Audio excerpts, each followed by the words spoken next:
Sa hapong ito, ang ating pag-uusapan ay pinamagatan nating I've had enough, Lord! Pwedeng yan siguro yung battle cry ng puso natin ngayon. I've had enough. Punong-puno na ako. Pagod na ako. Nahihirapan na ako. Ito na yun, Lord. Sagad na. And you know what? Kinuha ko tong line na to, itong title na to, itong phrase na to, sa isang Bible character dahil ito yung mismong sinabi niya kay Lord. Sino yon? Basahin natin. Ang ating text this afternoon ay mula sa 1 Kings 19, verse 1 to 7. Sino yon? Si Elijah. A man of great faith, no? A man who stood up for God's cause. Grabe yung faith niya kay Lord. Grabe yung commitment niya. Nung ang mga Israelita ay nag-commit ng sin of idolatry, hindi na nahimik si Elijah. He stood up for God because he knew the right thing to do. At nakita niya na meron na naman itong prophets of Baal. Anong ginawa niya sa kanila? Ano yung sabi sa verse 1? He killed all the prophets of Baal. Doon natin makikita yung character ni Elijah na grabe. Grabe yung commitment niya sa Panginoon. Grabe yung commitment niya sa katotohanan. At hindi niya papayagan talaga na masaktan ang puso ng Diyos. That is who he is. But there was a time, nagkaroon ng changes sa storya. Ang Elijah na punong-puno ng courage, pinatay lahat ng prophets ni Baal, yung false god, yung Diyos-Diyosa na sinasamba, pinatay niya. Pero nagkaroon ng shift. Dumating siya sa point na sinabi niya, I've had enough, Lord. Bakit? Kasi nung ginawa niya yon, dumating si Queen Jezebel.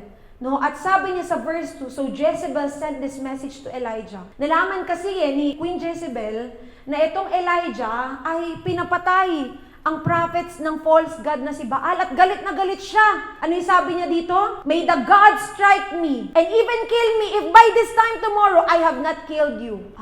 May death warrant. Binantaan ng buhay ni Elijah. Dahil ginawa mo to sa propeta ng aming Diyos-Diyosan, papatayin kita. Ipapapatay kita. And now, because of this, ano yung sinabi sa verse 3? Sabay-sabay nga nating basahin. Elijah was afraid and fled for his life. Ikaw ba naman, di ba? Sabihin sa'yo, ipapapatay ka. What will be your reaction? No, from the courageous Elijah, walang natakot siya, kinain na siya ng takot, paano na yung buhay ko? No, and so he fled for his life. Tumakas siya kung nasan siya. He went to Beersheba, a town in Judah, and he left his servant there. And now, habang siya ay nandun sa wilderness, no, mag-isa, traveling all day, He sat down under a solitary broom tree and prayed. Nanalangin na siya kay Lord, hindi niya nakaya Yung death threat, yung exhaustion, yung hopelessness. Imagine natin kung tayo nasa kalagayan na ganun. May nagsabi sa atin na ang buhay natin ay alanganin, nasa alanganin ngayon. Tapos tumakas tayo, pagod na pagod tayo. And so ito na yung last resort niya. Lord, patayin mo na lang ako. Kunin mo na lang ako. It was so hard for me to bear all of this alone. Kaya doon nakapasok yung linya niya, I have had enough, Lord. At probably tayo, hindi naman tayo sinabihan na papatayin tayo. Pero probably, many of us today are in a uncomfortable situation. Hindi komportable, hindi convenient yung sitwasyon mo ngayon. What you're facing right now, it doesn't make you feel good. Nahihirapan ka dahil sa sitwasyon mo. And pwedeng dumadating ka sa point na hindi mo makita yung liwanag. Hindi mo na alam kung saan ka papupunta. Hindi mo na alam kung ano pang gagawin. And you may have, I am not sure. No, you may have the same prayer, Lord, I've had enough. Just take me, Lord. He said, take my life, for I am no better than my ancestors who have already died. From the prophet Elijah who was just so brave. Asan yung mga sumasamba sa mga Diyos-Diyosan? Pinapatay niya lahat. Very courageous. Pero dumating siya sa point niya, ayoko na, Lord. Kunin mo na. Wala na rin pupuntahan ang aking buhay. I just hope na mag-grasp natin. Pero ito, pumasok si Lord sa story of verse 5. He lay down and slept under the broom tree. But as he was sleeping, may pinadala si Lord sa kanya. An angel, ano ginawa sa kanya? Touched him and told him, get up and eat. Wow, the Lord was so powerful that time. He ministered to Elijah. He looked around and there beside his head was some bread baked on hot stones and a jar of water. So he ate and drank and lay down again. And verse 7, and the angel of the Lord came again and touched him and said, get up and eat some more, or the journey ahead will be too much for you. And alam nyo, to be honest, etong kwento na to kagabi lang, pinaalala ni Lord. Hindi talaga siya kasama no, sa aking ibabahagi. Pero I was reminded of the prophet Elijah. Oo nga no, there was a time he had no hope in life. There was a time he asked the Lord, kunin mo na ako, Lord. Ayoko na ng ganitong buhay. Ayoko ng buhay na punong-puno ng takot. Imagine mo, parang kahit anong gawin mo, alanganin yung buhay mo. Are you at that point in your life na parang alanganin? Alanganin yung sitwasyon mo ngayon? Alanganin yung finances nyo? Alanganin yung grades mo? Alanganin yung career mo? Alanganin yung mga desisyon mo sa buhay? Parang walang okay. Nandun ba tayo sa punto na yun? And sabi dito sa introduction, next slide, I've had enough, Lord. Have you ever said this to God? Ang galing kasi natin we can pretend, no? Face-to-face, pwede natin pakita, life is just so good. Lalo sa social media, we can portray a perfect life. Diba, ang dali naman dun you fake it till you make it. You travel, you buy good food, you buy good things, you post your house, your cars.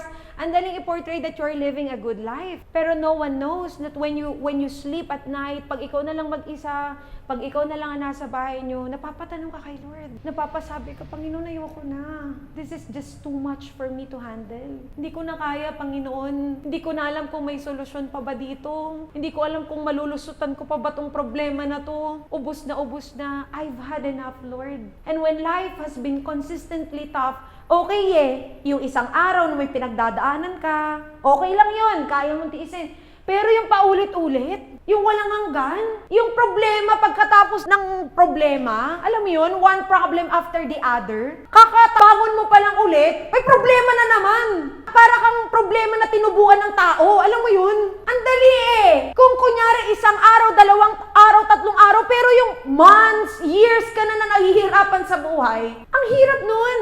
Kakatapos lang problema mo sa pera, nalusutan mo yung utang. Mamaya may problema ka naman sa sakit. It's one after the other. When life has been consistently tough, when circumstances are overwhelming, and when the journey is exhausting, nakakapagod na. Nakakapagod yung trabaho ka ng trabaho ng araw-araw. Nakakapagod yung aral ka ng aral. Nakakapagod minsan maging anak kasi ang dami mong responsibilidad. Nakakapagod kung ikaw pa yung breadwinner. No, the journey could be exhausting. Kahit ano pang kalagayan mo, breadwinner ka, ano pang estado mo, ano pang sitwasyon mo, pwedeng exhausted ka. Kagaya tayo, iba-iba tayo ng pinanggalingan, iba-iba ng pamilya, iba-iba ng magulang, iba-iba ng trabaho, pero pwede ang ending natin, lahat tayo exhausted, pagod na, we have enough. We can't help but feel like we're running on empty. Who among here? Pero kayo na lang yun, assess yourself, are you running on empty? Nauubos ka na ba? Parang feeling mo, konti lang yung napupuno sa'yo, pero sobra yung binibigay mo. Kung ikaw ay makina, parang wala ka na, you cannot function anymore. Kung sa battery ka na, bottom ka na, you cannot give anymore. In these moments, giving up seems like the best solution. Just like what Elijah saw that time. He thought that the best solution was just to give up his life. Yun na lang Ano pa ba? Ginawa mo na lahat. You tried everything, pero wala. To no avail. In these moments, giving up. But the Bible firmly encourages us to do something. Sabihin mo, life-changing. Sabihin mo, powerful. Ano daw? Rest. And this is the question na gusto kong mag-ponder sa ating mga puso't isip ngayon. When was the last time you truly rested? And by this, I don't mean that you go to coffee shops and breathe and see the nice view. By this, I don't mean you go to beach, mag-swimming ka doon. By this, I don't mean you go to hotels, you eat good food. No! Kasi you can go to good places, pero wala kang peace. You can eat good food, pero tormented yung isip mo. Hindi natitigil, kakaisip sa problema ng pamilya mo, problema nyo sa pera. You can travel a lot, pero you carry that heavy weight. When was the last time you feel at peace? You sit down, nakaka-chill ka. It's so hard living in this kind of world. Rest is really a luxury. Who would agree with me na kung may totoo kang rest, mayaman ka? Kasi hindi mo yan mabibili Walang makapagsabi sa atin na, bata pa naman ako, wala akong responsibilidad. How about your emotional struggles? Probably here.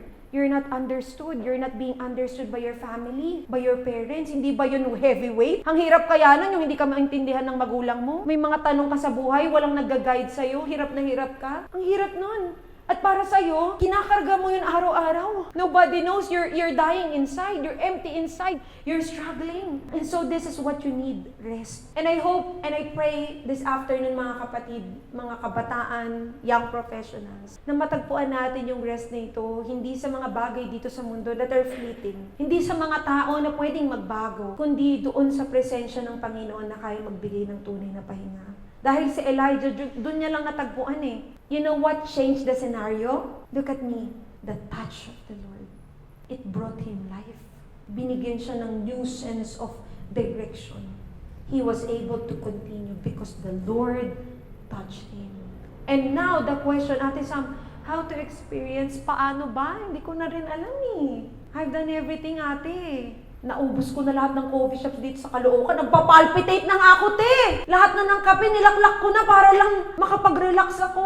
Naubos ko na lahat ng series sa Netflix. Kada pasok ng may bago coming soon. Lahat yan nakaabang ka. Pero wala pa rin pahinga. Paano ba, ate? Now, bibigyan natin ng meaning yung rest. R-E-S-T. Paano ba ako talagang makakatanggap ng kapayapaan? Una nating gawin, run to God. This is the first step. Ang daling basahin, pero minsan we forget that this is the first step that we need in order to experience rest. Who first comes to mind when you need help? I know na may mga go-to person kayo. Pwedeng nanay mo, tatay mo, kaibigan mo, classmate mo, katrabaho mo. I hope we all have one person to go to. Pero mga kapatid, let us not forget that we have God na pwede, pinakauna, pwede nating takbuhan. At alam niyo yung salmista sa Psalm 34, ang ganda ng decision na ginawa niya. I know na iba't-iba tayo ng coping, mga kapatid. Yung iba talagang yun ang home nila, yung social media. Tayo, ang dami nating outlet kung minsan. Nakakalimutan natin na mayroong isang Diyos na available, pwede nating takbuhan. Ang malungkot sa social media, nagsumbong ka na sa kanila, i-judge ka pa. Pero look at this. In Psalm 34 verse 4 to 6, ano yung ginawa ng salmista? I prayed to the Lord. Wow. Hindi siya tumakbo muna sa tao. Hindi siya nagsumbong sa tao. Kanino siya? Nung mga panahon na hindi niya nakaya. Ano yung pinili niyang gawin? Manalangin. I prayed to the Lord and He answered me.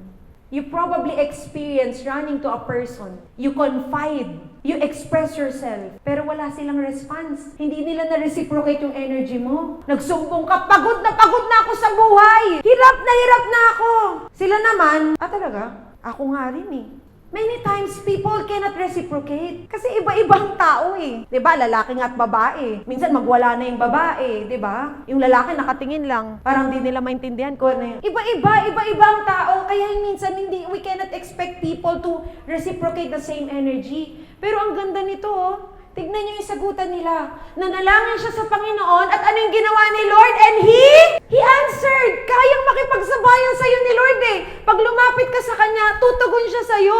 He freed me from all my fears. At ang ganda nung kasunod, those who look to Him for help will be radiant with joy. What a promise from the Word of God. Sometimes we run to people expecting them to make us feel good, not realizing that we end up feeling heavier. Imbes na gumaan dahil nag-confide tayo sa kanila, lalong bumibigat. Pero tignan nyo, lahat daw ng sa Diyos humihingi ng tulong, lahat daw ng sa Diyos nagsusumamo, they will be radiant with joy. No shadow of shame will darken their faces. At ang ganda nito, in my desperation, I pray. Nanalangin ako. And the Lord listened. Wow, He saved me from all my troubles. I want to ask you, mga kapatid, we could be very busy right now sa pag-aaral, sa social media. When was the last time you ran to God? Yung ikaw lang at si Lord, walang ibang tao, ikaw lang, you poured out your heart to God. When was the last time you come to Him, you ask for help? Ang ganda nung Psalm 121 verse 1 to 2. I look up to the mountains. Tinanaw niya eh. Does my help come from there? My help comes from the Lord. Pwede ba natin itong i-declare? Ano man yung pinagdadaanan mo ngayon? My help comes from the Lord who made heaven and earth. Ang dami natin kung minsan tinatanaw, sino kaya pwedeng makatulong sa akin? Sino kaya yung pwedeng mag-rescue sa akin? Sino kaya yung pwedeng makinig? Sino kaya yung makakaunawa sa akin? Pero sabi ng psalmista, I look up to the mountains. Does my help come from there? No! My help comes from the Lord. Kaya ito yung pinili niyang gawin. He ran to God. At alam niyo yung maganda sa Panginoon, mga kapatid. Pag tumakbo tayo sa Kanya, hindi niya titignan kung anong kalagayan natin. No, hindi niya titignan yung kakulangan natin. Hindi niya titignan yung mga kamalian natin. Titignan niya yung anak niya na nangangailangan ng yakap. Do you need God's embrace? This afternoon. Do you need God's comfort? Di niyo naramdaman sa magulang niyo yun? Do you need a listening ear? You can run to your Maker. You can run to your loving Father. Imagine, He gave up His one and only Son. Bakit niya hindi i-give up ang heavens? Kaya niyang iwan yung milyon-milyon na sumasamba sa Kanya just to come to you and listen to you. What is your problem? What do you want me to do for you? You know what? I always imagine God that way every time I pray and do my devotion. He is seated on the throne, worshipped by millions of angels. But when He sees me in need of my Father, He ran to me. At ang maganda kay Lord, pag nakita niya na patakbo na tayo sa Kanya, He will not just wait for us. Okay, run to me. Kaya nga yung parable of the prodigal son, ano yung ginawa ng father? Sinalubong niya. Kung hindi niyo nakita sa mga earthly fathers niyo, somebody here, hindi niyo yun na-feel sa earthly fathers niyo. The Lord wants you to know that when you run to Him, He will run towards you. And listen to this. Grasp this message. God can meet you exactly where you are. You don't have to go that far. Ang layo na ng tatakbuhin mo. Kasi kung saan ka nangangailangan, pupuntahan ka ng Panginoon. God can meet you where you are. Are you in pain? Are you tired? Are you exhausted? Do you have so many questions to the Lord right now? God can meet you where you are. You just have to run to Him.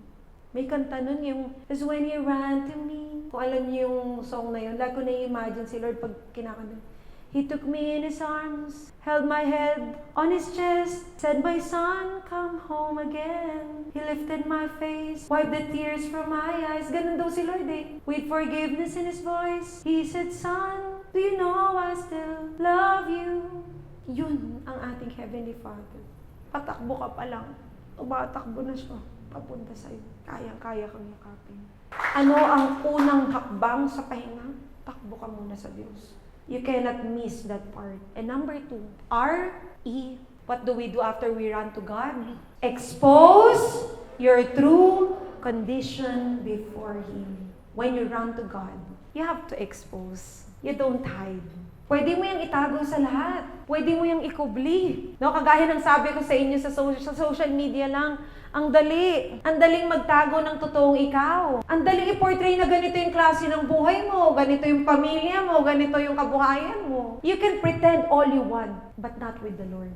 And for you to experience true rest, you have to expose your true condition before Him. No, tignan niyo si David. He is a giant slayer. Imagine mo napatay niya si Goliath. I can only imagine David having that courage to slay a giant. Ang tapang na ni Goliath nun Pero tignan niyo, with just a sling and a stone, pinatay niya si Goliath na tumba. But listen to this. Yung giant slayer na yun, umamin sa Diyos. In Psalm 31 verse 9 to 12, "Be merciful to me, Lord." Ito na yung tunay na kalagayan niya. A giant slayer, a great king in his time. Ang daming victories ni King David, pero umamin siya sa Diyos. Pwede niyang itago? Hindi Batay nga ako ng Goliath Hindi ko aminin, hindi ako okay. Hindi ko amin, lalaki ako, hindi ko.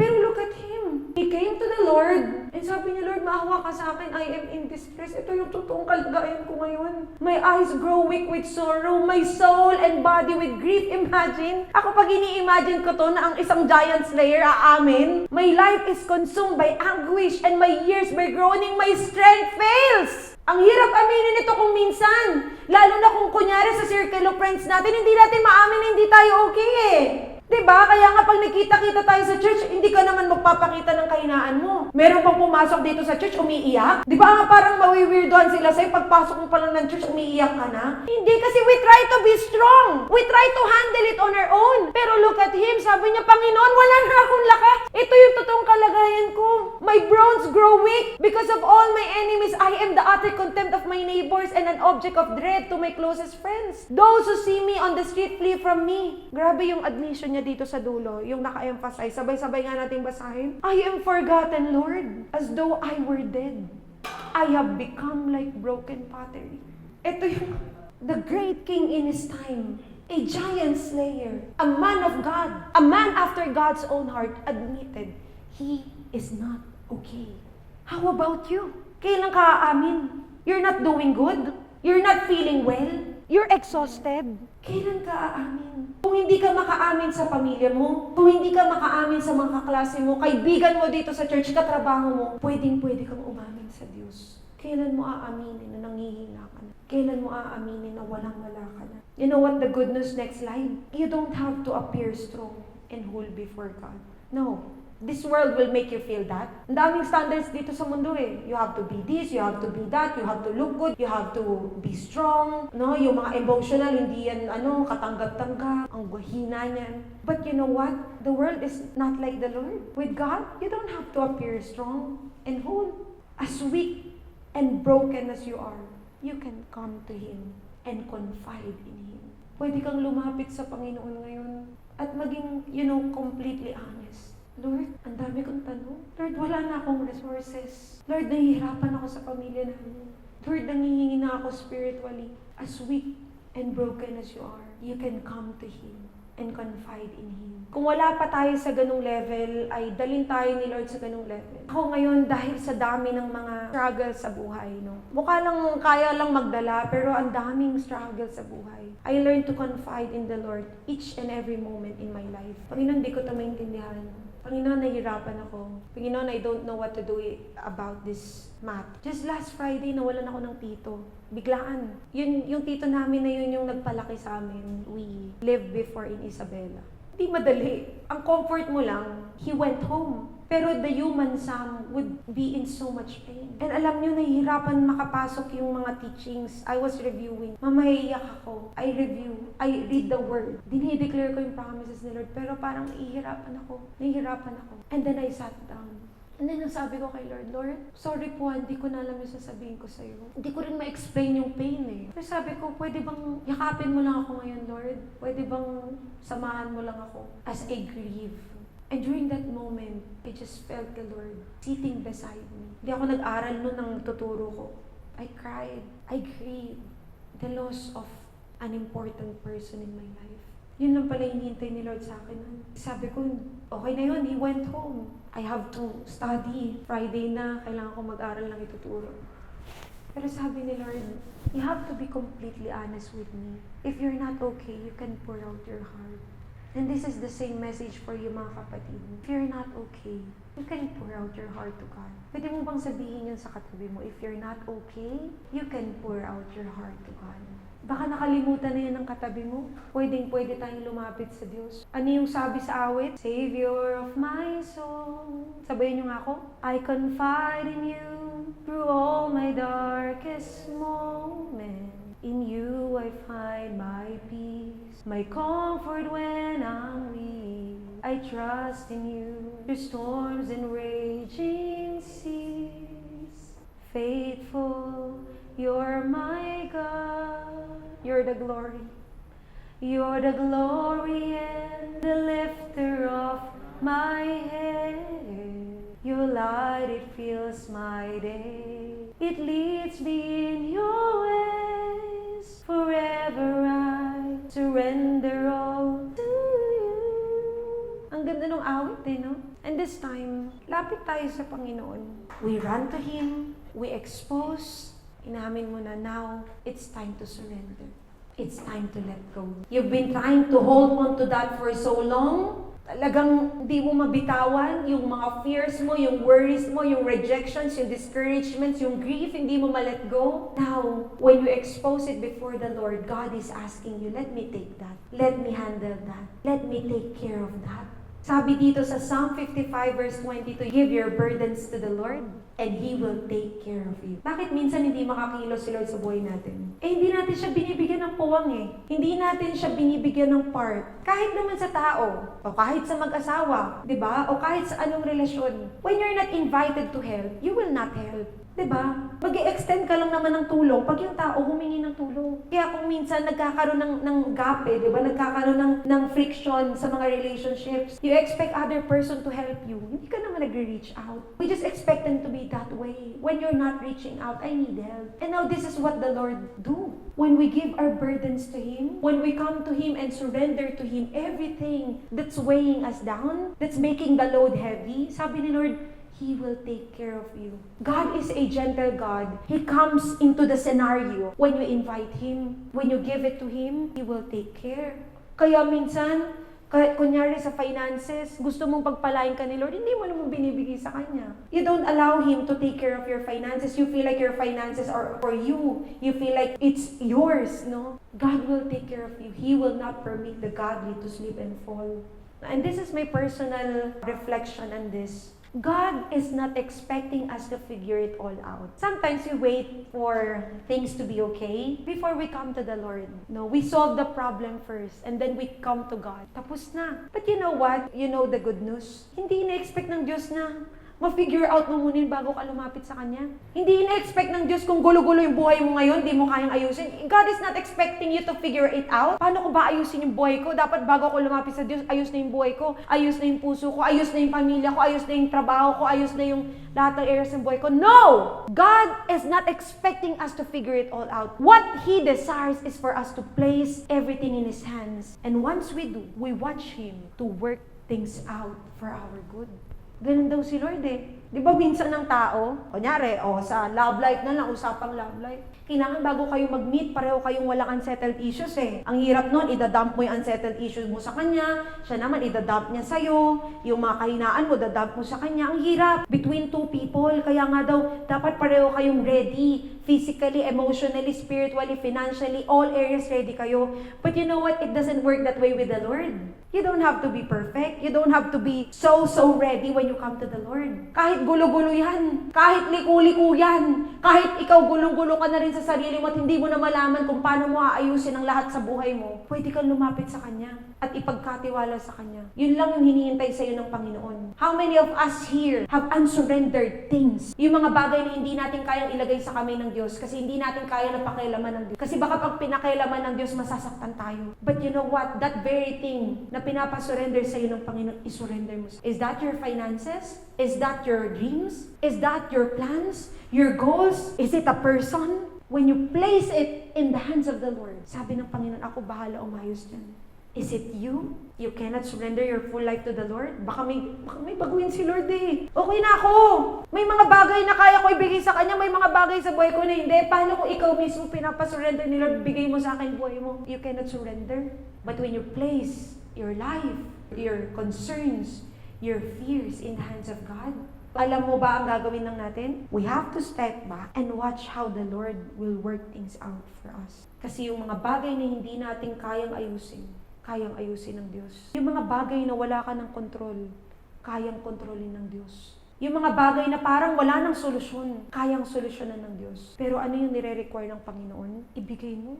Somebody here, hindi na nila maayos yung buhay nila. No matter what they do. Liko-liko. Kaya mong itago sa magandang damit eh. Sa mga magagandang gadgets. Sa mga, you can appear so good, pero deep inside, gulo-gulo buhay mo. Hindi mo maintindihan. You don't even know what you're doing, where you're going. You have no sight of the future. You're merely existing. Parang lumulutang ka lang, go with the flow, inaanod ka. Wala kang plano sa buhay. Kung hindi mo na kayang ayusin yung buhay mo, hindi mo na kayang ayusin yung sarili mo, yung pamilya mo, yung finances mo, ibigay mo na yan sa Panginoon. Yung hindi natin kayang ayusin, kayang-kaya niyong gawa ng paraan. And so, this is the key, mga kapatid. Sinabi mo na lang din kay Lord na ito yung mga kahinaan mo, ibigay mo na. And once we give it all, we place it into the hands of the living God. What do we do, number 4? Pagkabigay mo, pagkatiwalaan mo ng Panginoon. Ibinigay mo na eh. Magdududa ka pa ba? Binigay mo na yung buhay mo, binigay mo na yung mga pangarap mo, binigay mo na yung mga takot at pangamba mo. Tayo kung minsan ganun eh. Sige Lord, I surrender. Pero mamaya kakainin ka ulit ng mga takot mo, ng pangamba mo. Kakainin ka ulit ng past mo. When you fully surrendered it to the Lord, God is requiring you to completely trust Him. Maganda to eh. One of my favorite verses, Jeremiah 17 verse 7 to 8. But blessed are those who trust in the Lord and have made the Lord their hope and confidence. Pinagpalang lubos ang mga tao na ginawang pag-asa ang Panginoon. Who is your hope and confidence right now? Sino ba yung hope mo ngayon? Ang hope mo ba ngayon ay pera? Nandun ba yung pag-asa mo? Nandun ba yung confidence mo? Yung nangako sa'yo na ipopromote ka? Yung nangako sa'yo na magiging dean's lister ka? Yung nangako sa'yo na pag-aaralin ka? Nasaan ang pag-asa mo? But blessed are those who trust in the Lord and have made the Lord their hope and confidence. Ano daw sila? Kinumpara sila sa trees planted along a river bank and with roots that reached deep into the water. At alam niyo daw yung mga ganong klase ng trees, ang ganda. Such trees are not bothered by the heat or worried by long months of drought. Unbothered pala yung mga ganong tao. Magkaroon ng unos sa pamilya, ano naman? Dumaan sa iba't ibang bagyo ng buhay. May kapamilya na nataningan, mayroong cancer, na diagnose ng tuberculosis. Pero tignan niyo, yung mga talaga daw nagtiwala sa Panginoon, they have made the Lord their hope and confidence. Such trees are not bothered by the heat. Mga unbothered people pala to. They are neither worried by long months of drought. Kahit tagtuyot, hindi sila nababahala. Tayo kung minsan, no, pag ang confidence natin nasa trabaho, tapos nagkaroon ng retrenchment, nawalan ka ng trabaho, wala na. No, minsan ang trust natin nasa wisdom natin. Kaya aral tayo ng aral. Mamaya, pagkaupo mo, wala ka nang maalala sa inaral mo. We trust in our own knowledge. Nagtitiwala tayo kung minsan, pero tignan nyo, siya na naglagak ng pagtitiwala niya sa Panginoon, siya na inangkla niya ang kanyang pag-asa at confidence sa Panginoon, kahit anong bagyo na dumating sa kanyang buhay, hindi siya apektado. Oo, minsan, bothered tayo sa buhay, konting bagyo. But those who make the Lord their hope and confidence, even heat, even drought, ang ganda nung sinabi dito, their leaves stay green, and they never stop producing fruit. Sa mga panahon na wala kayong makapitan, tandaan nyo tong verse na to. Sabi dito, no matter how tough life gets, we will remain unstoppable and undaunted when we learn to put our full confidence in God's will, God's ways, and God's way. May mga weight si Lord sa buhay natin, di ba? Kahit daw gaano kahirap yung maging buhay natin, mga kapatid, kaya nating tumayo eh. Kaya nating manatili, kaya nating magpatuloy. When we put our full confidence doon sa kalooban ng Diyos, may rejection, may kabiguan, may discouragements. Alam mo naman na maganda yung kalooban ng Diyos sa'yo eh. Yun yung sabi niya sa Jeremiah 29:11. For I know the plans I have for you, says the Lord. Plans to prosper you, not to harm you. Plans to give you hope and a good future. Yun yung will niya. Kahit magkanda loko-lokong lahat sa buhay mo ngayon, pag yun ang kalooban ng Diyos sa'yo, makakarating ka dun sa magandang plano niya. Why would you be bothered? Why would you fear? Why would you be exhausted? God's will for you is the best will, the best plan. God's ways. Sabi ni Lord sa kanyang salita, my thoughts are higher than your thoughts. My ways are higher than your ways. Di kahit anong problema, alam mo na mas maganda ang paraan ng Diyos sa buhay mo kaysa sa paraan mo. At ito yung favorite ko, put our confidence in God's way. Maraming sinasabi ng Panginoon na, hindi muna ngayon, may tamang panahon ako dyan. Pero ikaw nagtitiwala ka dun sa tamang panahon ng Diyos sa'yo. May panahon din para sa'yo. May panahon din para sagutin ng Diyos yung panalangin mo. When you trust the weight of the Lord, kahit anong pagdaanan mo sa buhay, even when you go through the darkest valley, and even when you pass through the deep waters, you will remain unstoppable and undaunted.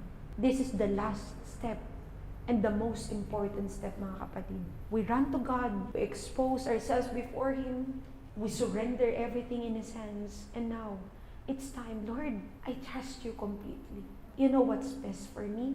You know what to do with this life. You know what to do with my fears. Ininuman mo na ng milk tea, andyan pa rin yung fear. Kinain mo na yung buong box ng pizza, andyan pa rin si fear. Pumunta ka na sa pinakamagagandang lugar, problemado ka pa rin. Now you trust.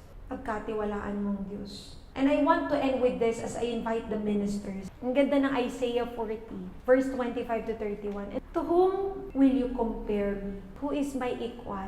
Ask the Holy One. Look up into the heavens. Who created all the stars?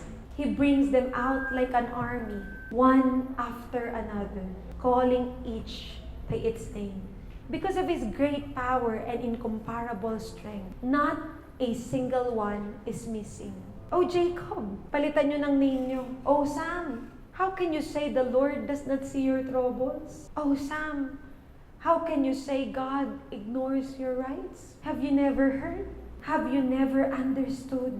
The Lord is the everlasting God, the creator of all the earth. He never grows weak or weary, and no one can measure the depths of His understanding. He gives power to the weak and strength to the powerless. Even youths will become weak and tired, and young men will fall in exhaustion. But those who trust in the Lord will find new strength. They will soar high on wings like eagles.